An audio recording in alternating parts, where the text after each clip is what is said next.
শাকিব খানের পারিশ্রমিক ৩ কোটি টাকা, আফরান নিশোর পারিশ্রমিক ৭৭ লক্ষ টাকা।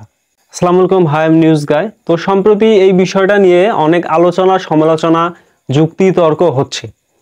এই বিষয়টা আজকের এই ভিডিওতে আমি ক্লিয়ার করার চেষ্টা করব, তাও আবার প্রমাণ সহ। তো বাংলাদেশের ফিল্ম অর্থাৎ মুভির প্রেক্ষাপটে এখন যদি দুটা নাম আসে, তাহলে প্রথমে আসবে শাকিব খান, তারপরে আসবে আফরান নিশোর নাম।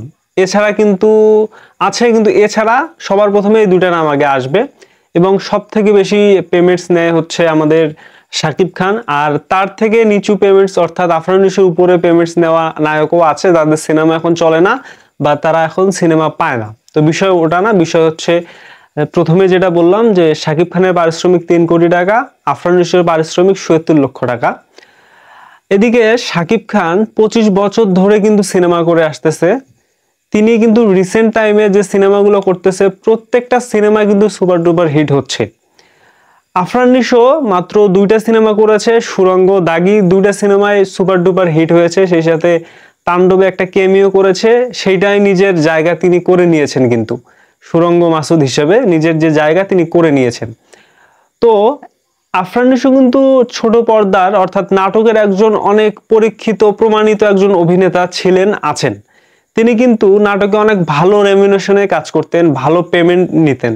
তিনি যখন এক বছর একটা নাটক অফ করে দেয়, এক বছরে কোনো নাটক না করে যখন একটা সিনেমা করে, তখন তার রেমিউনেশন কিন্তু এমনই আসে, ৩০ লক্ষ, ৩৫ লক্ষ, ৪০ লক্ষ, এমন কিন্তু আসাটাই স্বাভাবিক। কেননা সিনেমা তো একটা সিনেমার জন্য একজনকে, যারা প্রকৃতপক্ষে সিনেমা করে তাদের কিন্তু অনেক সময় দিতে হয়, অন্যান্য কাজ থেকে বিরত থাকতে হয়।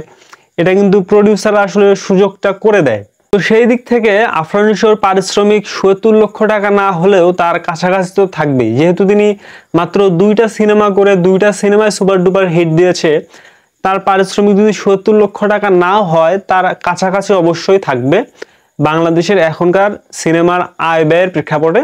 অপরদিকে শাকিব খানকে নিয়ে একটা কথা হচ্ছে যে শাকিব খান নাকি তার যে নেক্সট সিনেমাটা আসছে তার জন্য নাকি ৩ কোটি টাকা পারিশ্রমিক নেবেন, অর্থাৎ নিয়েছেন।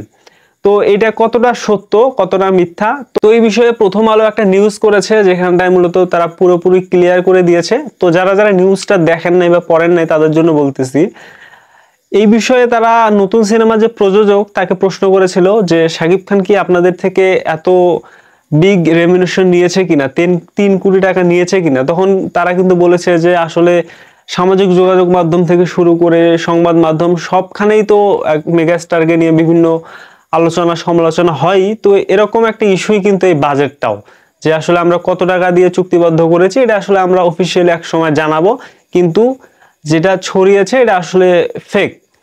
ভাই, এমনিতেই আমরা জানতাম শাকিব খান একটা সিনেমার জন্য ১,২০,০০,০০০ টাকা নেয়, কিন্তু বরবাদে তিনি একটা হিউজ সাকসেস পায়, তাণ্ডবে সাকসেস পেয়েছে, তুফানে কিন্তু সেই লেভেলের একটা সাকসেস পেয়েছে। তো আমার কাছে মনে হচ্ছে তার রেমিউনেশন ২ কোটি ৩ কোটি হতেই পারে, কাছাকাছি থাকতেই পারে। তো এটা নিয়ে যারা আসলে বিভেদ তৈরি করতেছে যে শাকিব খান ৩ কোটি টাকা নেয়, আফরান নিশো শুধু ৭৭ লক্ষ টাকা নিচ্ছে, তাহলে কার স্টারডমটা বেশি? ভাই হ্যাঁ, স্টারডমটা অবশ্যই শাকিব খানের বেশি, কেননা তিনি অনেক বছর ধরে সিনেমা করে আসতেছে। ২৫ বছর ধরে একটা মানুষ যখন সিনেমা করে তখন তার তো একটা জায়গা তৈরি হবেই।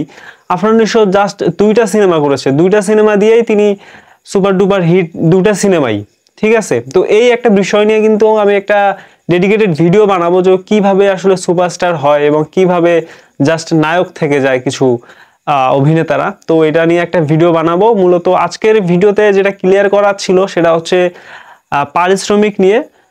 তো এটা আসলে খুব কঠিনভাবে কিন্তু সরাচ্ছে যে আফরান নিশো ৭০ লক্ষ টাকা নিচ্ছে। আফরান নিশোর যে নেক্সট সিনেমা, থার্ড সিনেমা দম সিনেমা, যেখানে চঞ্চল চৌধুরীও রয়েছে, এবং শাকিব খান তার সিনেমার জন্য নিচ্ছে ৩ কোটি টাকা। এটা আসলে ৩ কোটি না হলেও কাছাকাছি হতে পারে। এদিকে আফরান নিশোর ৭০ লক্ষ টাকা না হলেও হতে পারে, না হলেও কাছাকাছি হবে, কিন্তু খুব যে কম বিষয়টা এমনও না, কেননা তিনি আসলে অনেক সময় নিয়ে নিয়ে কিন্তু সিনেমা করতেছে। তিনি সিনেমার জন্য তিনি ভালোভাবেই নিজেকে প্রিপেয়ার করে এবং সিনেমায় নিজেকে ওভাবেই ঢেলে দিচ্ছে, এবং সিনেমাটা ভাই সুপার ডুপার হিট হচ্ছে। তো পারিশ্রমিক ইস্যু নিয়ে আমার দিক থেকে এই ছিল আমার মতামত। শাকিব খান ৩ কোটি টাকা না পেলেও হয়তো বা কাছাকাছি একটা অ্যামাউন্ট তিনি নিয়েছেন। এদিকে আফরান নিশো ৭০ লক্ষ টাকা না হলেও কাছাকাছি বা হতে পারে অমন একটা অ্যামাউন্ট তিনি এখন প্রত্যেকটা সিনেমার জন্য পারিশ্রমিক হিসেবে নেন। তো দর্শক, এই ছিল আমার মতামত। এই বিষয়ে আপনার কি মতামত জানাতে পারেন এই ভিডিওর কমেন্টে। দেখা হবে নেক্সট কোনো ভিডিওতে। সেই পর্যন্ত ভালো থাকুন, সুস্থ থাকুন, আল্লাহ হাফেজ।